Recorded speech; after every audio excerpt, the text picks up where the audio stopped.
Olá, sejam bem-vindas e bem-vindos ao Direito Digital. Este é um podcast apresentado por mim, Ana Frazão, professora de Direito Comercial e Econômico da Universidade de Brasília, e por Caitlin Mulholland, professora de Direito Civil da PUC do Rio de Janeiro. Esse é um espaço de debate sobre os diversos temas que envolvem a nossa vida cotidiana, que está cada vez mais digital. Vocês podem ouvir nossos episódios nas plataformas de streaming ou no site www.podcastdireitodigital.com.br. Nesse episódio, vamos falar sobre um tema que parece ter saído diretamente das páginas de uma obra de ficção científica: a transferência da mente humana para o mundo digital. Quem já assistiu Black Mirror pode se familiarizar com o nosso tema de hoje: a transferência da mente humana para o mundo digital. Essa ideia, que fascina e inquieta, está ganhando terreno no mundo real através de avanços em inteligência artificial e biotecnologia. A premissa de digitalizar e preservar a consciência humana tem sido um tópico recorrente em narrativas de ficção científica.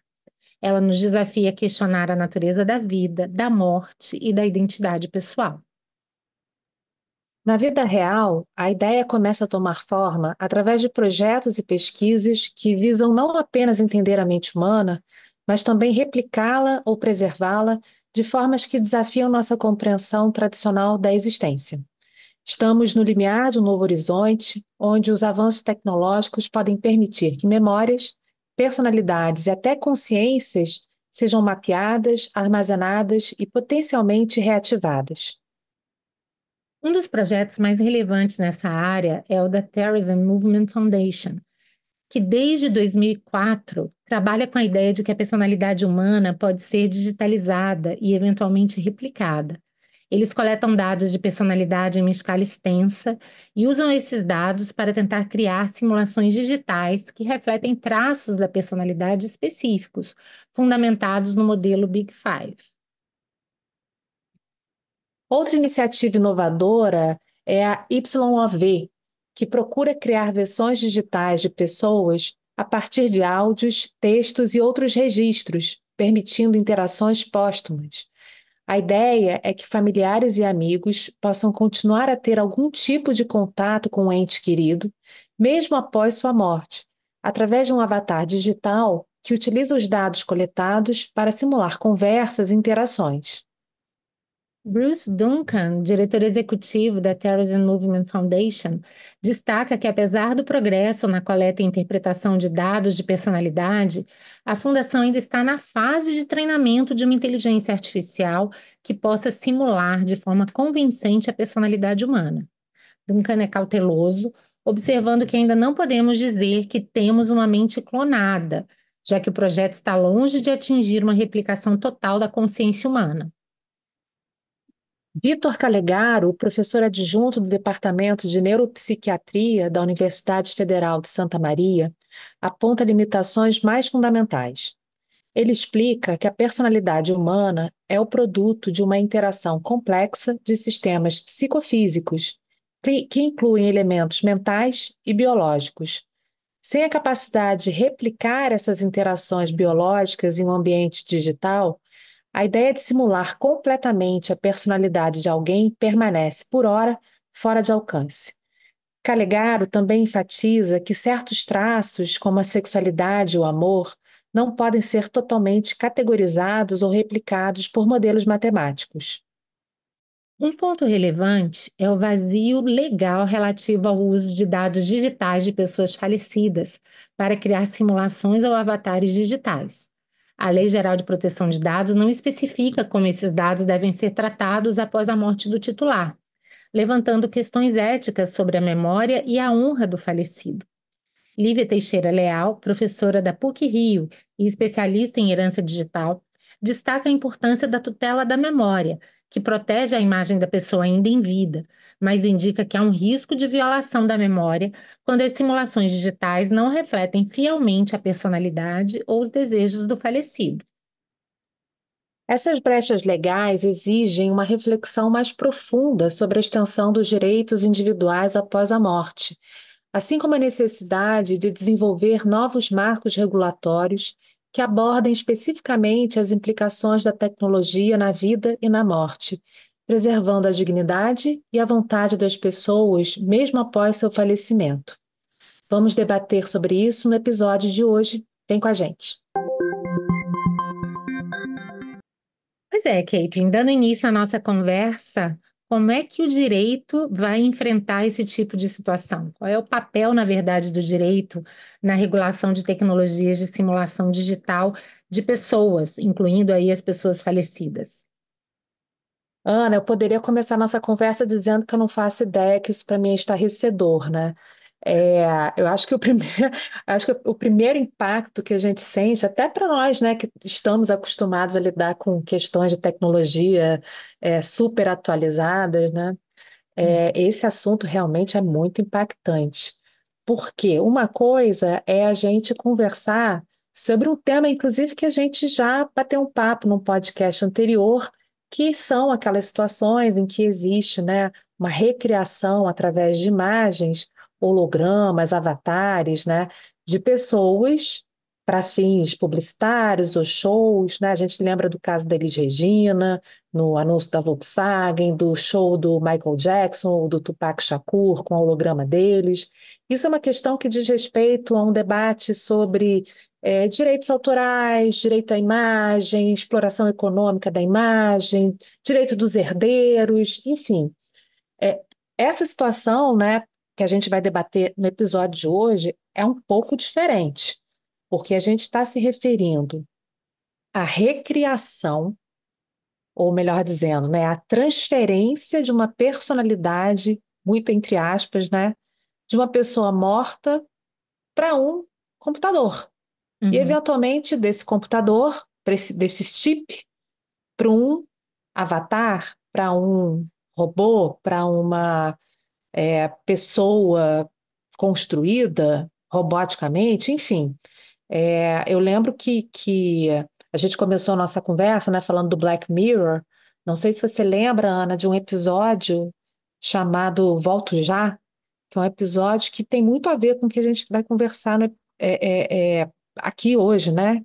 Que diz respeito justamente a uma mulher viúva que, não aguentando a dor do luto, resolve contratar um serviço de recriação ou de transplante, se eu puder usar essa palavra, né? Transplante da personalidade do marido, primeiro para um software que imitava a voz do marido, a conversação, e depois, finalmente, para um corpo, né, robotizado, que era muito semelhante ao do próprio marido, a textura da pele e coisas assim, né? Então, de verdade, né, eu fico. A tua pergunta, né, de qual deve ser o papel do direito na regulação, eu fico. Eu não sei nem o que te dizer, porque eu fico só impactada com a possibilidade dessa tecnologia existir. Então, eu acho que, por ser professora de direito civil, né, eu já poderia dizer para você que quando a gente se impacta tão grandemente, tão fortemente com uma tecnologia desse tipo, a primeira coisa que a gente tem que olhar é para a tutela da pessoa humana. Então, quem que a gente pretende tutelar, né? E quais são os objetivos dessa transferência da mente humana para o mundo digital, né? A gente está diante da tutela dos interesses do falecido. Será que a pessoa que faleceu, de repente, fez alguma declaração em vida sobre essa possibilidade? Será, né, ou admitindo a possibilidade, ou proibindo, né? Será que essa pessoa que vai que vai ter a mente transferida, será que essa pessoa ela teria, ou melhor dizendo, né, os herdeiros, né, as pessoas interessadas que façam essa transferência, será que elas têm legitimidade para recriar após a morte essa personalidade digital? Porque, claro, o corpo físico foi-se, né? Mas será que existe uma personalidade digital que permanece para além da morte? Né? uhum. Então, eu realmente, assim, Ana, eu queria ouvir você. Eu estou super, assim, pisando em ovos, porque eu não sei nem como é que a gente começa a falar de regulação desse tipo de tecnologia. E mais, será que a regulação deve ser do direito? Ou será que a gente tem que pensar numa regulação anterior ao direito? É verdade, Caitlin. Eu acho que esse é um dos grandes desafios dos tempos atuais, porque ele envolve, em primeiro lugar, um processo de transferência de dados pessoais e um processo muito amplo, porque, em princípio, você quer, na verdade, transferir todas as informações relevantes que constituem a personalidade de um determinado Uhum, ser humano. E veja que, a rigor, esse primeiro passo já é suficientemente complicado, mas a rigor poderia acontecer até mesmo com pessoas vivas, para diversos sim. fins. Imagine que eu quisesse preservar, sei lá, uma memória, uma possibilidade de continuidade ainda em vida, uma espécie de seguro contra doenças incapacitantes e degenerativas Uhum, do cérebro lá na frente. Mas pelo menos, se estamos falando de vivos, algum controle do vivo espera-se nesse processo. Se estamos falando uhum, de mortos, a gente está possibilitando toda essa transferência de dados para um determinado sistema de inteligência artificial, que não só vai ter acesso a esses dados, como vai poder utilizar esses dados de maneira a, de certa forma, perpetuar a personalidade da pessoa. Então, é uma uhum, situação realmente muito aflitiva, porque, bom, Kant já dizia há bastante tempo que há o direito de deixar uma boa reputação. E nós sabemos que a imagem é um conjunto de atributos que definem a pessoa. E obviamente que a pessoa, ela muda conforme o tempo, ela reage de diferentes maneiras conforme o meio em que ela está, e principalmente ela contém ímpetos. Esse é um ponto que vem me preocupando, porque veja, Caitlin, muito do que a gente pensa ou do que a gente sente, a gente não necessariamente compartilha com o mundo, porque a gente quer uhum, manter para nós. Mas a partir do uhum, momento que é um sistema de inteligência artificial que faz inferência sobre nós e que prolonga a nossa vida, não necessariamente ele vai manter esse mesmo critério, essa mesma forma de controle que a pessoa tinha sobre emanações da sua personalidade em vida. E pode uhum. acontecer até um problema muito grande desses sistemas, né? Eles se preocuparem tanto quando eles erram, porque eles descaracterizam a memória anterior da pessoa, aquilo que ela construiu enquanto ela estava viva, mas também eles podem preocupar quando acertam, por revelarem muitas vezes traços de personalidade, opiniões, valores que aquelas pessoas simplesmente não gostariam de compartilhar com o mundo. Além disso, me preocupa um pouco essa coisa da pessoa ter uma biografia, por assim dizer, real e uma biografia digital, né? Em que medida essas coisas vão ou não se sobrepor? Como as pessoas que tiverem acesso a esse prolongamento digital da personalidade vão reagir a isso? Se de fato elas imputarão uma série de reações da máquina aquela pessoa. Então, uma coisa é certa, qualquer que seja a nossa opinião sobre isso, a gente vai ter que reconhecer que sim, direitos da personalidade hoje é um assunto que interessa a mortos, há inúmeras projeções da personalidade que persistem após a morte, o mundo digital tem apresentado esses desafios, e a gente vai ter que pensar em que medida o direito ele tem um papel nesse sentido. E embora eu não saiba exatamente a total extensão desse papel, Caitlin, eu me atreveria a dizer que esse papel é importante, porque me Uhum. parece que dificilmente essas questões serão resolvidas apenas com códigos de ética ou com o consentimento, portanto, mecanismos de mercado, cada qual faz o que bem quer da sua vida, até Uhum. porque haverá uma série de problemas, até mesmo relacionados ao consentimento, né? Inclusive, aqui eu Sim. acho que vale a pena a gente tratar de um outro assunto, quer dizer, em que medida princípios de autonomia e consentimento vão ser aplicados nesse contexto, em que podemos imaginar cenários de criogenia, criação de avatares digitais, especialmente quando o falecido não deixa diretrizes claras sobre a sua utilização, a utilização da sua personalidade, a utilização da sua imagem, ou mesmo do seu corpo. São todos desafios muito grandes, né? Sabe o que eu acho engraçado? A gente está conversando sobre um assunto em que tudo isso é possível. Ou Sim. seja, a gente não está no âmbito da ficção científica, Não. mas ao mesmo tempo parece uma realidade que está anos-luz na nossa frente, mesmo sabendo que a tecnologia já existe, né? Tanto de criogenia quanto para a criação de avatar digital, E mais do inteligência que artificial isso, generativa. Ao me preparar para esse episódio, eu estava refletindo. Você mencionou o episódio do Black Mirror, que eu lembrava, e eu não sei se você assistiu uma série sobre a história de Deus com Morgan Freeman. E Sim, tem alguns episódios, e um deles é que se chama Além da Morte nesse episódio. A gente está falando de um episódio que circulou há mais de 3 anos. E eu nunca esqueci dessa cena. Era exatamente um casal em que um deles era mais velho e o mais novo já estava preparando um robô que era alimentado com todas as informações, né, do seu cônjuge para que pudesse prosseguir. E ele dizia, olha, eu não vou conseguir viver sem essa pessoa, então já estou me antecipando. E aí você deve lembrar que vinha uma mala, saiu um busto, sim. né, com a réplica da figura, né, da mulher, que era Uhum. alimentado com informações dela. Ela mesma conversava com a máquina para a máquina não só aprender questões de conteúdo, mas cadência de voz e uma série de aspectos. E eu lembro que quando eu vi aquilo, eu fiquei muito impressionada com o grau de avanço da tecnologia. E a gente está falando de algo que já existe há mais de 3 anos. Imagine então Sim. o que é possível de ser feito hoje, né? Não, com certeza. Não, eu acho que é importante a gente localizar nesse sentido, Ana, para que os nossos ouvintes não achem que a gente está falando de ficção científica.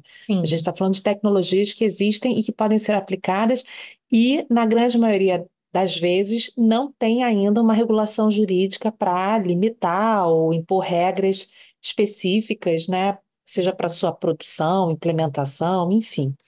Mas antes da gente falar de autonomia e consentimento, vou dar um passinho atrás, Ana, para falar. Você estava comentando sobre eventualmente uma inteligência artificial que utiliza os dados que são apreendidos, né, da vida passada do falecido, né, e que pode criar uma nova personalidade que é desconhecida, né, daqueles que vão passar a conviver com esse outro eu, né? Aham. Usando um termo aqui mais filosófico. Mas olha só que interessante, né? Nós temos limites morais e sociais. Nós somos pessoas sociais, né? A Não. gente não limitados dentro do nosso contrato, da nossa comunidade, né? Uhum. Seja porque a gente tem uma crença religiosa, filosófica, o que quer que seja, mas a gente tem os nossos limites impostos socialmente, culturalmente. A inteligência artificial não necessariamente terá a compreensão desses limites. Então, a gente pode, essa inteligência artificial, né, com a alimentação, né, dessa inteligência, da personalidade, por assim dizer, do falecido, pode criar um monstro mal educado, grosseiro, né? Desnudar por completo a pessoa, em todo lado bom, mas também em todo lado ruim. Muitas Uhum. vezes, trazer à tona características que as pessoas nem mesmo têm consciência que têm, ou ainda que tenham consciência, elas tentam controlar, porque faz parte também do ser humano esse controle. Não se trata de uma hipocrisia, muitas vezes é uma questão de respeito social, de amor à sua Sim, família. Né? Assim como a gente tenta controlar instintos, características ruins em razão dos nossos preceitos religiosos, morais e etc., a máquina necessariamente, ela não necessariamente terá isso, pelo contrário, em não, princípio, ela opera na ausência desses limites, né? exato, exato. Então a gente ainda tem esse problema, né? Da máquina revelar segredos da pessoa falecida, Impensáveis. né? Impensável. É por essas Mas e por outras que eu jamais daria autorização quer dizer, jamais é forte, eu não sei, mas hoje eu não daria autorização para o prosseguimento da minha personalidade. Eu acho muito e- arriscado, né? Mas em todo caso, hoje a gente está discutindo isso, né? E Uhum, aí, autoriza, não autoriza? A gente já teve a oportunidade de conversar sobre esse assunto em outros episódios. Eu, uhum. particularmente, tendo a achar que isso é um direito personalíssimo, que precisa da autorização, não é algo que seja transmissível por sucessão aos herdeiros. Concordo. O que também não quer dizer que haja necessidade de uma autorização escrita e etc., mas no mínimo Uhum. a gente teria que analisar os diversos contextos para saber se de fato houve aquela autorização. Agora, dito isso, Kate, tem dois problemas. Primeiro, qual é o alcance dessa autorização? Porque as tecnologias vão mudando e, eventualmente, o cenário em que a pessoa deu uma autorização Era pode um. totalmente, né, estar alterado quando ela morreu. Por outro Sim. lado, a simetria informacional é imensa. Então, aqui muitas das discussões que a gente já viu a respeito do consentimento na LGPD vão também se projetar aqui. Ou seja, será que dá realmente para dizer que o consentimento ele resolve situações como essa? Não, certamente não resolve. É, mesmo que a gente considere, né, que o consentimento suficiente ah, para efetivar um negócio jurídico ou contrato, vamos ser bem aqui, né, civilista, né? Esse consentimento, ele tem que ser um consentimento não viciado, realizado por um sujeito que é capaz, legitimado, cujo objeto que está sendo, né, o objeto do negócio, da declaração seja lícito. Então, se a gente usar todos esses aspectos formais, ainda assim, a gente teria uma questão que eu acho que é fundamental debater sobre o consentimento nesse caso, que é o fato de que a tecnologia que existe hoje, que não é regulada, ou seja, não existe uma regulação específica para o desenvolvimento dessa tecnologia, não sei nem se deveria existir, isso é um papo mais para frente, né? Esse consentimento, ele é um consentimento que fica a depender de uma condicional lá na frente, que é a autorização para a tecnologia funcionar ou ser aplicada. Acho que aí a gente já responde de uma forma bastante objetiva e fugindo do assunto que é não tem uma regulação, não tem autorização, portanto, consentimento, ainda que seja livre, ainda que o objeto não seja ilícito, ainda que o sujeito seja capaz, a autorização, essa autonomia, né, essa autorização que vai ser concedida com base na autonomia do sujeito, não seria suficiente a permitir a sua futura, né, futuramente, a transferência da sua mente para o digital, para o mundo digital. Agora, veja, Das inúmeras discussões sobre a extensão dessa autorização, né, Caitlin? Porque do que estamos falando, né? Estamos falando de sim, criação de avatares, estamos falando de um dispositivo que trabalhe só com áudio, semelhante ao que aparece no filme Her, em que né, o ator principal se apaixona por uma voz e que interage com sim, ele. Não sei se você viu esse filme, é um filme muito interessante. muito bom. Estamos, né, estamos falando desse exemplo que apareceu no documentário do Morgan Freeman, em que, além de tudo, se reconstitui não só digitalmente a personalidade, como se vincula essa personalidade digital a um robô que vai ter a forma e a aparência também do ser humano. Então, são muitas e muitas questões. Como você muito bem lembrou, aquela nossa discussão que a gente já tratou do episódio anterior, de uma reconstituição da imagem, seja para um filme, para uma propaganda, para um show, ela fica até, guardadas as devidas proporções, simples, diante Sim, das inúmeras outras possibilidades que podem acontecer aqui, né? sim. Agora, olha só, a gente está falando do consentimento em vida, né? Quase como se a gente estivesse falando de um testamento, de um codicilo, que Uhum, teria como objeto a personalidade da uhum, pessoa, sim. ou os direitos da personalidade da pessoa. Como é que a gente vai é, entender esse objeto, né? Porque, enfim, se a gente fizer uma leitura estrita do ordenamento brasileiro, né, das leis brasileiras, a gente vai concluir que os direitos da personalidade eles são intransmissíveis. Mas a Ah, gente está falando de direitos da personalidade ou a gente está falando da personalidade? Quem é a pessoa? Olha que coisa complicada. é verdade. Mas, ao mesmo tempo, existe maior direito da personalidade do que a própria personalidade. Então, a gente sabe que os direitos da personalidade bagunçam um pouco essas nossas caixinhas, né? Quem dá aula de Sim, relação jurídica sabe o esforço que a gente faz para explicar para os alunos o que é essa relação, como ela desafia, em termos de estrutura, as relações mais convencionais, né, dos direitos reais, direitos obrigacionais e etc. Mas fato é que, se estamos falando de autodeterminação, eu fico imaginando, né, essa autodeterminação que acontece em vida, de alguma maneira também precisa ser protegida após a morte. uhum, O que não é uhum, fácil, o que não é simples, né, Caitlin? Porque a gente já tem visto algumas tecnologias que indiretamente já possibilitam um prosseguimento dessa personalidade. A gente já teve a Sim, oportunidade de falar aqui, por exemplo, do projeto Rembrandt, sim, que uma máquina, ela foi ensinada a pintar como o Rembrandt. E, de certa forma, ela replica não os quadros que ele pintou, mas ela replica mas em o estilo. fatos o seu estilo, uma espécie de know-how. Do que estamos falando em termos existenciais? Em que medida isso é possível sem uma autorização do autor? Pessoas que morreram há Uhum, muito tempo, que talvez não tenham hoje os parentes para representá-las ou assisti-las, por esse simples fato, elas perdem completamente esse tipo de ingerência sobre suas vidas. E aqui é um ponto interessante, né? Eu sei que não é exatamente a discussão, mas há um paralelo na discussão recente que, de certa forma, foi deflagrada com a ação que o New York Times moveu contra o chat GPT, por dizer, olha, sim. você está sendo treinado com conteúdos protegidos por propriedade intelectual. Você está violando propriedade intelectual.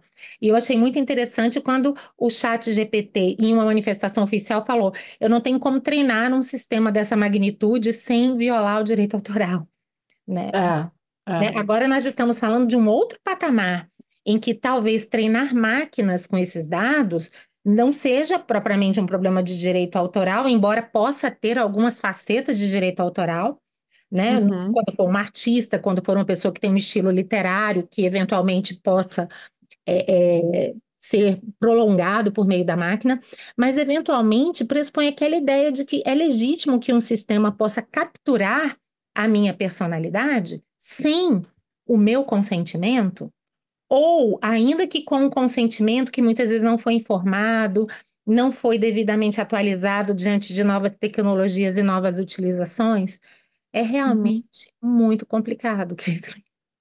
Eu a primeira conclusão que a gente pode ter é que se houver a declaração, se não houver uma declaração em vida com sentido, essa transferência da mente para o mundo digital, da personalidade para o mundo digital, se não tiver um consentimento, não pode ser feito. Eu acho que essa é uma conclusão válida da nossa. Se tiver um consentimento, a gente tem que entender de uma Pensar, forma, né? é, Que de uma aplicação forma é essa? Qual foi o exatamente consentimento, o grau de informação, qual foi a extensão do consentimento, né? isso. É Vamos lembrar que a gente consentimento para quê? é, e a gente Qual a discutiu finalidade? o caso da Elis É para Regina, né? E eu mesma foi, disse, para mim o herdeiro não tem essa ingerência. Para mim, sem uma sim. autorização expressa do morto, ele não pode fazer isso, porque a imagem é uma questão personalíssima. Uma coisa é o herdeiro ter os direitos econômicos que decorrem dos direitos autorais. Ele não está Uhum, recriando nada novo. Ele simplesmente está uhum, explorando a obra que concretamente foi produzida pelo seu parente morto. Reconstituir sim. digitalmente imagem, reconstituir digitalmente personalidade, é realmente algo totalmente diferente dessa situação. Bom, então, ao fim e ao cabo, a gente não sabe como é que vai ser esse consentimento. A gente tem que pensar nos limites. Consentimento tem que ser com finalidade, com Informação, informação acho que plena específico, né? De que e reconstrução digital específico. estamos falando? Exatamente. Enfim. É a transferência da mente humana como um todo, é transferência de alguma faceta da personalidade. Para que mundo digital é esse? É um HD? É um celular? Ou é um robô? Enfim, tudo Será que isso eu poderia acho que. haver um consentimento com restrições, por exemplo? Eu quero que se prolongue a minha personalidade, mas não admito que ela trate de assuntos políticos. E aí? Maravilhoso! É, Muita gente ia comprar isso. exatamente. Ela só vai falar dos assuntos A, B e C, ou só vai interagir nas condições, né? É claro, bom, a política faz parte da vida, né? Em situações como essa, talvez fosse até difícil cumprir a vontade realmente do morto, mas é só para mostrar que vão se abrir aí um universo de questões. A pessoa pode falar, mas eu não quero que fale de sexo, né? E os sistemas estão aprendendo. Sim. Né? Outro Agora, dia deixa eu. mesmo eu fui testar o chat GPT e perguntei para ele como se faz uma bomba e ele me deu uma bronca. Ele disse: não, eu não posso oferecer esse tipo de informação, porque agora eu só quero falar de coisas que beneficiam a sociedade e tal. Aí eu falei: engraçado, Ó, antes você falava. Aí ele diz: eu admito que eu falava, mas ele falou assim: eu mudei, agora eu não falo mais. Eu fui educado, Eu fui educado, né? educado e limitado. É. Exatamente, né? Ou seja, dependendo da autorização, ele teria que haver uma espécie de educação do sistema para, de fato, assegurar a vontade do morto. A questão é como na prática a gente vai implementar isso, se nem mesmo o morto Uhum. está aqui, eventualmente, para fazer esse controle, né? É algo bem complicado. Agora, antes de eu passar para uma pergunta que eu acho que é a pergunta de 1 milhão, acho que tem uma questão que é importante, né? A gente está falando da transferência da mente humana para o mundo digital. A gente está se referindo especificamente a pessoas mortas. Mas você trouxe um aspecto que eu acho que é relevante na sua fala anterior, que é o seguinte: e a pessoa que viva, que tem diagnosticado, por exemplo, um processo acelerado de demência ou de Alzheimer, ou uma doença que seja degenerativa, né, neurodegenerativa, e ela quer transferir a personalidade, traços da personalidade, conhecimento, história da vida, enfim, para um HDzinho, como a gente fazia antigamente, né? Os nossos avós e bisavós escreviam diários e contando a história, mas a própria pessoa que está nessa posição de um estado, né, avançando numa demência, Uhum. por, né, ainda consciente, ainda exercitando um consentimento livre, decide fazer essa transferência para um mundo digital Sim. e estabelece lá no testamento dizendo, olha, para depois da minha morte eu queria que essas informações fossem, ou nem para depois da morte, para ser em vida ainda, quando eu não tiver mais condições de entender sequer quem eu sou, eu gostaria de ter acesso a esse material. Olha que interessante. Isso é para o bem ou para o mal? E que seja apagado, exatamente. Há mil formas, Uhum. né? Quer dizer, essa transferência da mente, se criar uma mente digital paralela, poderia ser pensado para diversas utilizações, até uma espécie de memória paralela mesmo, né? De você chegar e falar Uhum. assim, consultar a sua mente. Que informações eu tenho a respeito de um assunto X, ou quantas vezes, eventualmente, eu me encontrei com a pessoa. Vamos imaginar que haja né, recursos para fazer essa transferência da maneira mais completa possível. Tal como a gente Uhum. já viu alguns episódios de Black Mirror, né, em que você transfere os dados, as experiências, as sensações de uma vida e coloca tudo ali, inclusive para facilitar a pesquisa. Então, é Uhum. uma coisa surreal, né? Muitas vezes você tem uma mente paralela para te ajudar a organizar a sua própria mente concreta. É meio Mas vamos lá. A mente paralela é a mente da pessoa, não é o Google, não, tá, gente? assim, a mente boa. O Google foi tão somente uma comparação tanto quanto focada para dizer que você pode pesquisar na sua mente, né? Na sua própria Na sua mente. própria mente. Porque, não que a gente não faça isso, mas às vezes a gente pesquisa, pesquisa e não acha nada, porque já esqueceu que as memórias estão embaçadas, né? Quem é aquela pessoa mesmo? Eu conheço ela de algum lugar, mas eu me esqueci o nome. De repente, nessa transferência da mente humana, a gente nunca vai esquecer o rosto nem o nome de outra pessoa, né? Nas brigas conjugais, né? Você fala assim, você já me falou isso várias vezes, nunca falei. Ah, não? Peraí. Shh, quer apurar? Minha mente paralela está dizendo que você já falou isso aqui no dia tal, minuto tal, e assim vai, né? Realmente. Agora, Ana, brincadeiras à parte, esse assunto de fato é um A assunto gente que está é brincando, daqui a instigante, pouco vai né? ter isso, tá? Não, não acho nem um Quando a pouco gente tão está grave. discutindo o neurocapitalismo, tem muito isso, né? Essa Sim, fusão, né, entre inteligência artificial e o corpo humano, quase para criar uma espécie de memória paralela mesmo. E as discussões, não pagou pelo serviço, aí sua memória é deletada? Tem é. defeito, faz o quê? Ou seja, muita coisa É, interessante ainda vem por aí, né, Kiko? não, com certeza. E você falando de neurocapitalismo, a gente lembra, né, que já existem ordenamentos no, Sim. no mundo, o Chile é um deles, o Brasil tem projetos de lei debatendo a respeito da tutela dos neurodireitos. A gente tem um debate super interessante sobre a proteção, né, da privacidade mental. Então, olha, a Constituição chilena reconhece a privacidade mental como um direito fundamental. No que isso divergiria, eventualmente, dessa transferência, né, da possibilidade dessa transferência da mente humana? Será que a gente estaria violando a privacidade mental? Enfim, são debates que são interessantes e não tão longe de serem, de se concretizarem, né? Vamos pensar no Elon Musk, por exemplo, com o Neuralink dele, né? E tá Que aí, está exatamente, super avançado, está aqui, está batendo na porta. batendo na porta, né? Agora, E imagina se há um incidente de segurança num dispositivo desse. E um hacker, complicadinho. inclusive, né? Vamos imaginar que, inclusive, isso possa mudar o processo decisório da pessoa. Um hacker Sim, possa, né, determinar certas ações ou etc.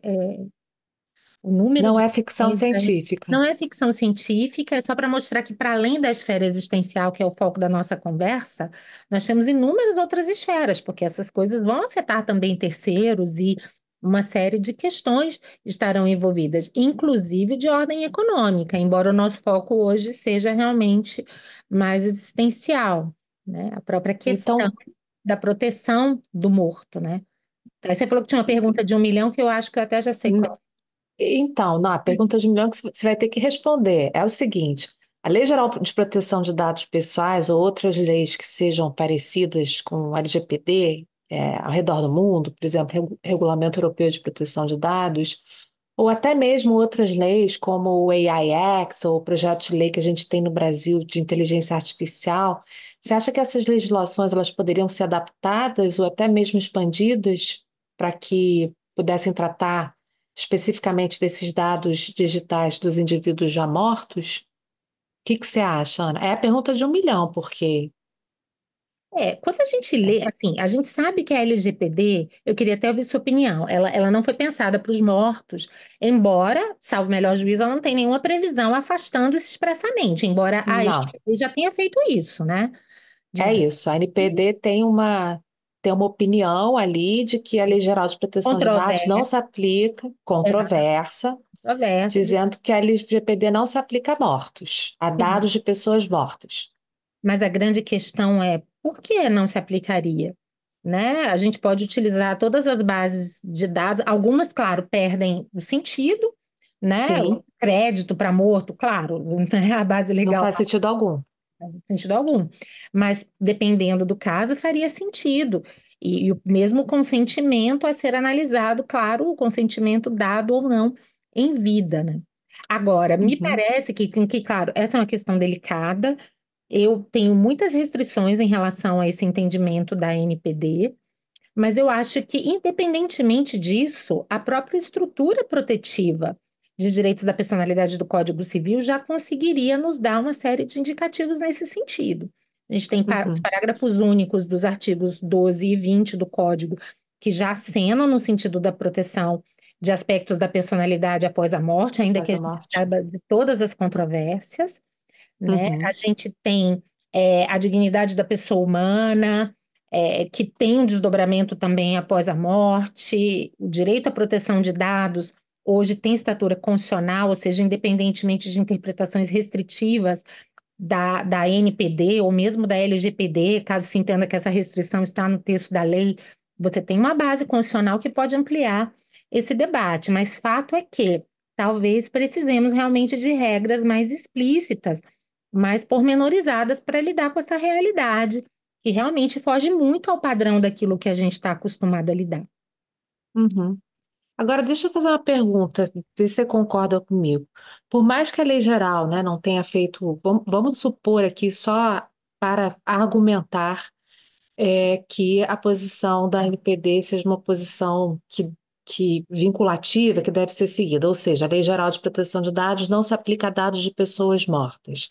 Será que a principiologia da lei poderia ser aplicado ainda assim no sentido de dizer o seguinte, o artigo 4º da lei ela é o artigo que restringe, né, a aplicação da lei a determinadas situações. Então, o artigo 4º diz que não se aplica a lei quando o tratamento de dados é realizado por pessoa natural para fins exclusivamente particulares não econômicos, realizado para fins jornalísticos, acadêmicos, realizado para fins de segurança pública, defesa nacional, segurança, atividade de investigação provenientes fora do território nacional.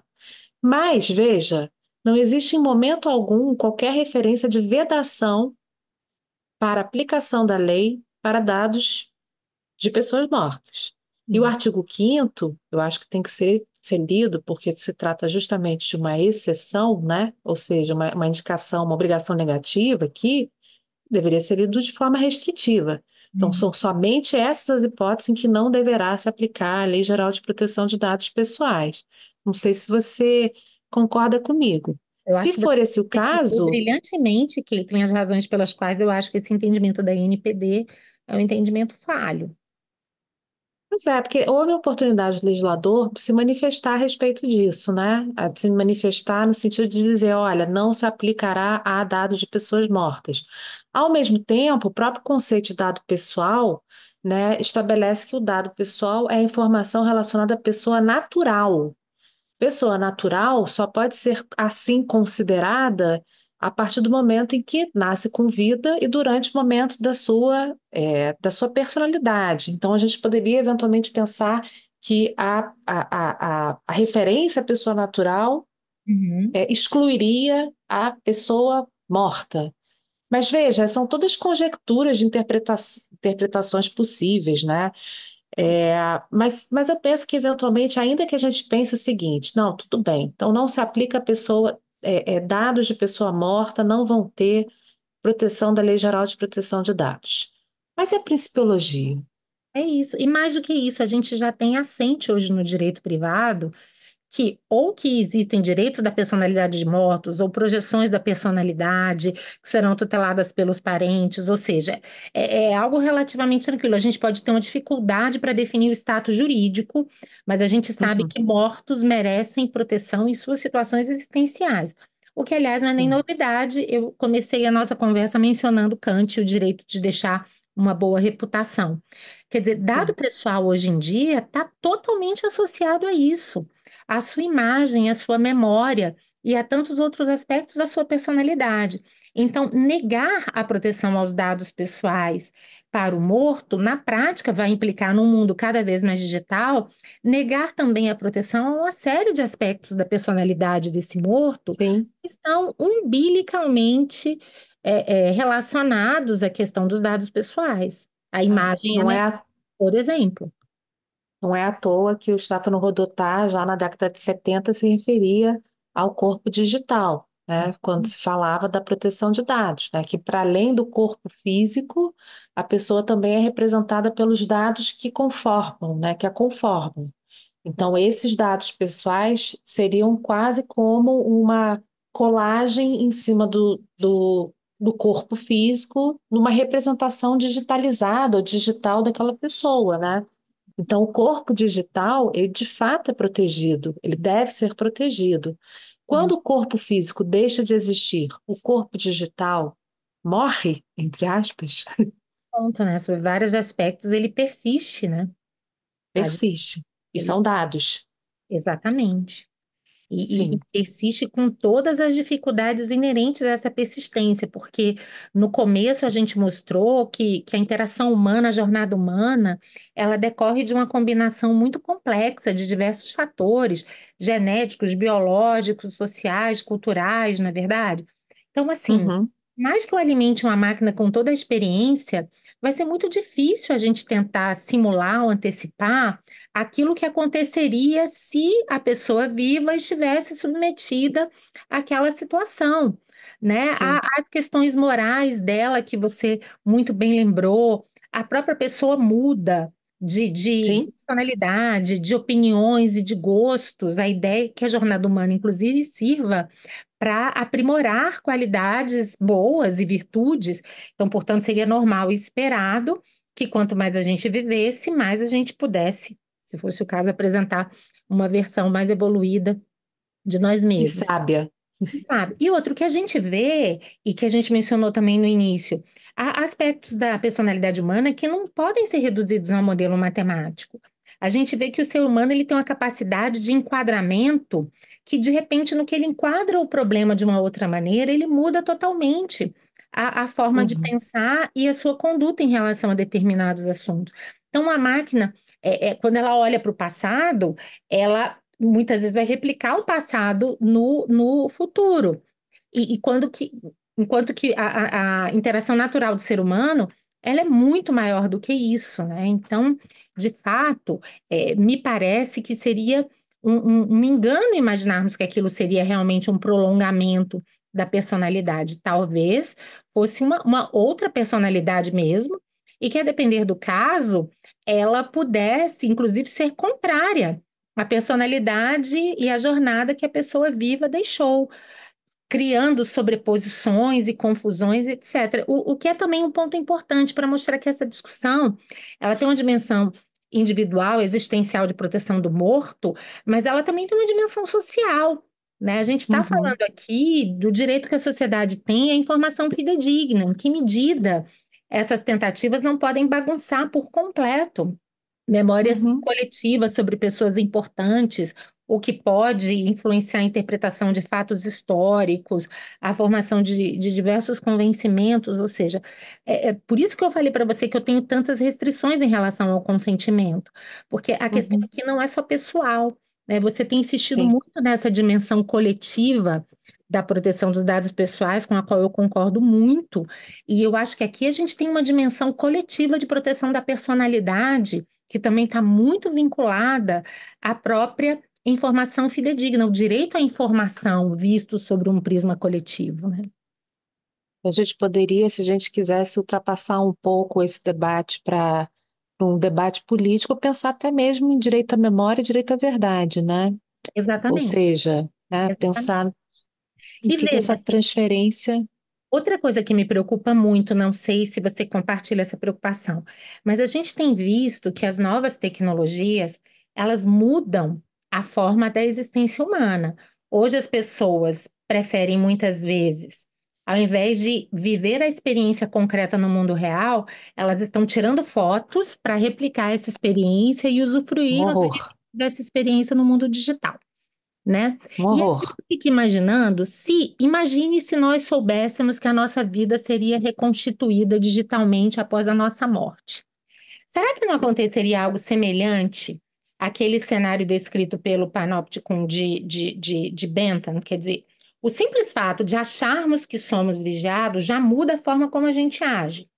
O simples Uhum, fato de sabermos que nossos dados pessoais podem ser acessados após a nossa morte para o prolongamento da nossa existência, talvez possa modificar a nossa própria existência. Um exemplo banal: desde que eu entendi a extensão da minha experiência no mundo digital, tem uma série de perguntas que eu adoraria fazer para o Google e eu não faço. Ou faço uhum, de uma maneira muito mais cuidadosa, porque eu sei que, dependendo da forma como eu faço essa pergunta, aquilo pode trazer repercussões na maneira como a minha personalidade digital é estruturada quase que dia a dia. Então, eu fico uhum. imaginando também as consequências de um prolongamento digital e artificial da personalidade sobre a própria vida. E me parece que as perspectivas não são muito boas. Algo me diz que Uhum. talvez a gente amesquinhe um pouco a experiência humana concreta, passe a ter medos e receios que não teríamos diante dessa possibilidade. Não sei se eu estou viajando demais. Não, de forma nenhuma. Estou impactada com as suas palavras. E pensando realmente que o comportamento pode ser. Comportamentos podem ser muito bem manipulados para um lado ou para o outro, a depender da forma como a própria tecnologia é desenhada, né? Exato. A gente tem aquela brincadeirinha, né, dos memes no Instagram, no Facebook, né? Ainda bem que não existia internet quando eu fui adolescente. Pois É é, mais ainda ou bem. menos isso. Até hoje eu agradeço, né? Então, é mais ou menos isso, né? Até que ponto os nossos valores acabam sendo conformados ou modificados de acordo com a tecnologia que é adotada num determinado espaço de tempo, espaço temporal, né? E aí a gente entende a real dimensão da privacidade, dizer, olha, tem coisas que eu quero que fiquem no meu passado e exclusivamente na minha memória. É simples Sim, assim. E se eu não quero que isso aflore enquanto eu estou viva, provavelmente com maior razão, muito menos morta. eu estou morta, que nem aqui para explicar ou me defender eu estaria, né? É por Não, isso mas aí uma inteligência artificial teria sido programada para ser o seu melhor eu, com uma justificativa mais plausível do que a que você teria se vivo estivesse. Tô brincando, gente. mas isso pode ser apresentado do ponto de vista, né, da publicidade dessa maneira. Mas a Com questão é quem certeza. garante, né? Corrija o seu passado. E será que eu quero, assim, me apresentar o melhor que eventualmente não foi aquilo que eu vivi? Talvez não é Não melhor. sei, você já vai estar morta. Essa que é a questão. É A isso aí. questão toda é essa, né? Mas às Você vai vezes estar até a morta e a memória tua do mundo representação permanece. influencia a vida dos descendentes e de tantas pessoas, Ah, com né? A certeza. questão da história, é isso que eu digo. É complicado a gente muitas vezes atribuir a esse tipo de problema um viés apenas individual. É complicado a gente imaginar, olha, mas com transparência, accountability a gente resolve tudo. Que a gente Não. constitui, mas aí é sempre o usuário vai saber que ele está interagindo com o sistema de inteligência artificial. A gente sabe muito pouco dessa interação entre homens e máquinas, né? Ana, vamos pensar uma coisa assim que eticamente eu acho que seria um grande desafio. Vamos pensar que a gente está numa sociedade que, de fato, a gente chegou a um nível de amadurecimento em que, ok, podemos implementar essa tecnologia, a transferência da mente humana para o mundo digital e depois para um avatar, ou depois para um robô que seja antropomorfizado, com o corpo do sujeito e tal.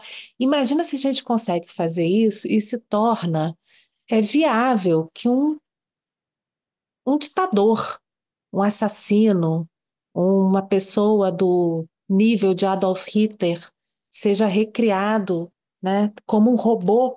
Mas eu pensei, já falando da história, estou pensando numa coisa assim que é do gênero. Vamos conversar com o tio Adolf para saber o que que ele acha do que quer que seja. Né? E a personalidade dessa pessoa que foi transferida para uma máquina que está acessível pelo celular. Não vamos nem pensar no robozinho Hitler, vamos Exato. pensar no celular. E aí o tio Adolf conversa com a gente e começa a dar diretrizes que não seriam lá muito éticas, né, para dizer o mínimo, a respeito dos aprendizados que ele teve na vida enquanto vivo estava. Exatamente. Olha que Esse é um dilema. né? E se o computador recriou obras do Rembrandt, ele não poderia, em caso de personalidades, claro, grandes líderes como esse, a quantidade de dados a respeito dele é São muito grande, enormes, né? São enormes. imensas. Imagine uma base de dados criada nesse sentido para a recriação digital de uma personalidade como essa, né? Seria algo realmente bem complicado. Eu acredito no Exterminador do Futuro. Aí eu passo a pensar no apocalipse maquínico. É. Isso é bem complicado.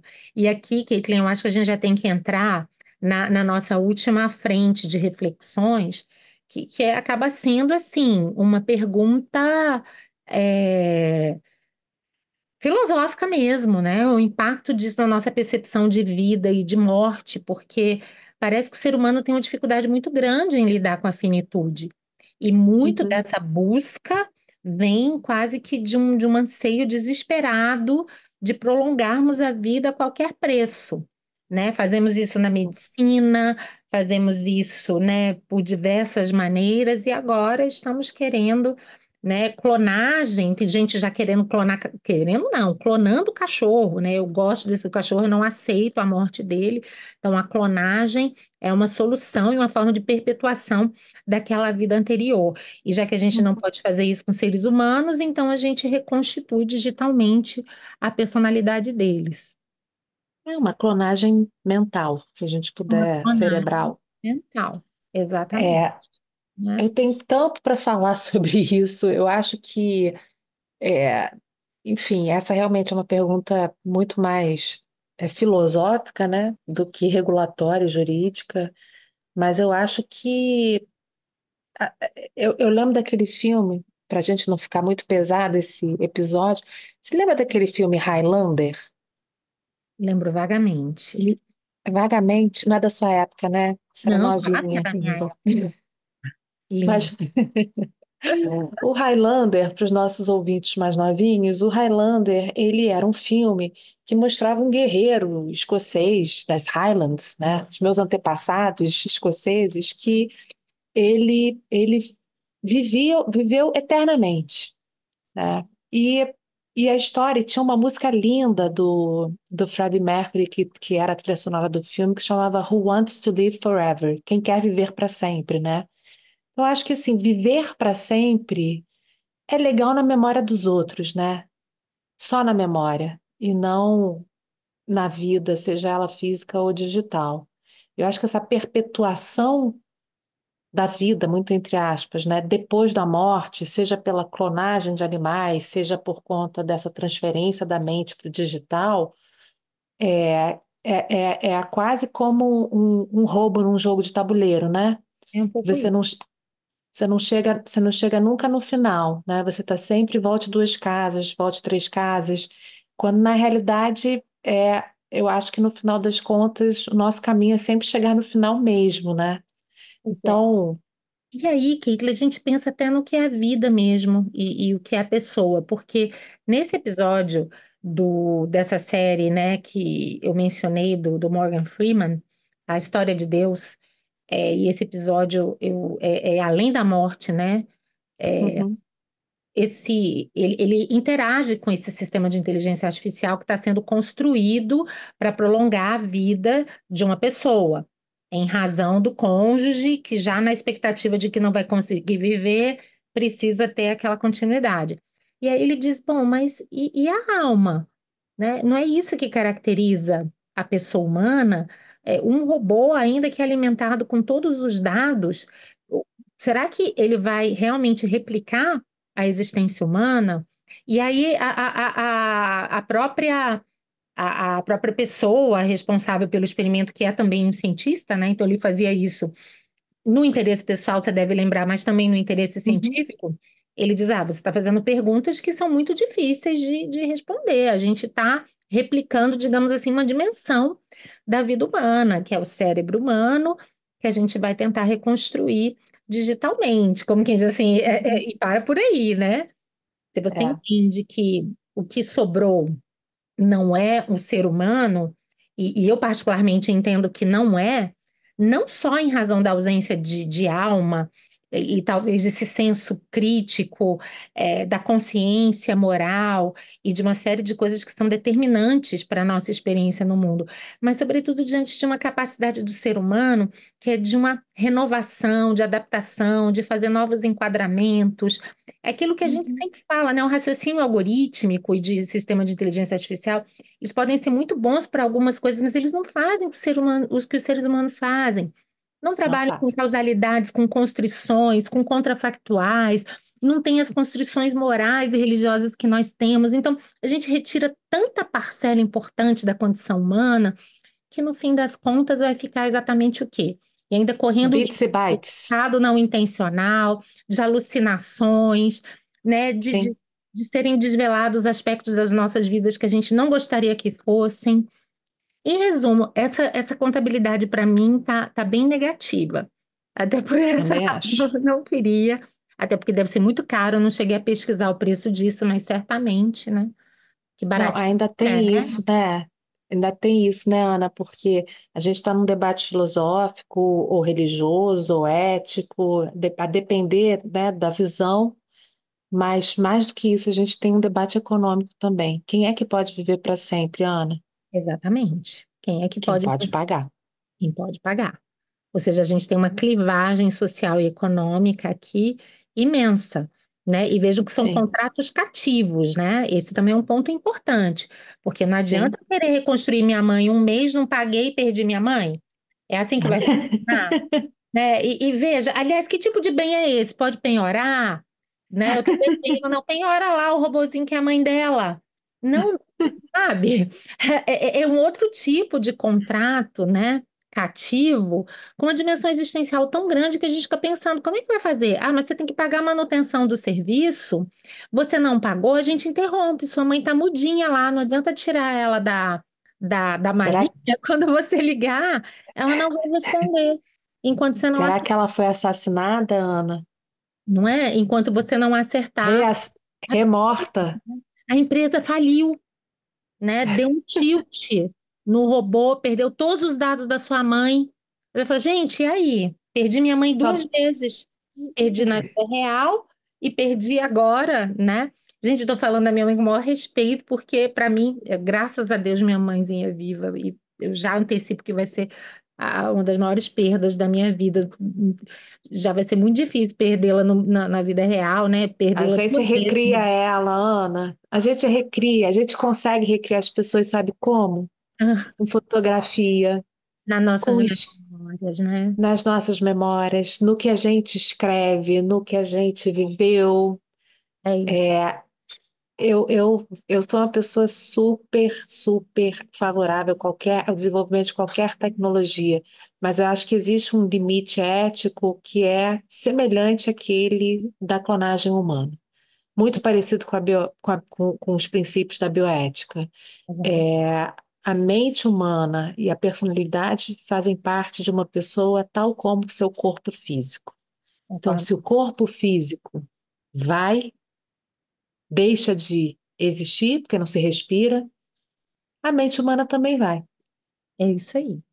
E se a gente tem medo de perder os entes queridos, talvez, eu sei que esse programa não é de autoajuda nem de nada, mas talvez a única alternativa mesmo seja viver da forma mais intensa possível com eles, enquanto eles estão aqui. É simples assim. E depois, como diz você, saber recriar essas pessoas nos nossos corações, nas nossas mentes, com os recursos que os seres humanos tiveram desde sempre, mas que são igualmente poderosos, alguns diriam que até mágicos, e talvez mais fidedignos e mais respeitosos à memória de quem foi, do que essas novas tecnologias. Exatamente, Ana. Concordo plenamente com você. Gente, chegamos ao fim de mais um episódio. A gente quer agradecer por vocês ouvirem o Direito Digital. Compartilhe esse episódio com seus amigos e familiares no WhatsApp, Facebook, Instagram. E vocês também podem ouvir nossos episódios nas plataformas de streaming ou no nosso site www.podcastdireitodigital.com. Até a próxima! Até a próxima.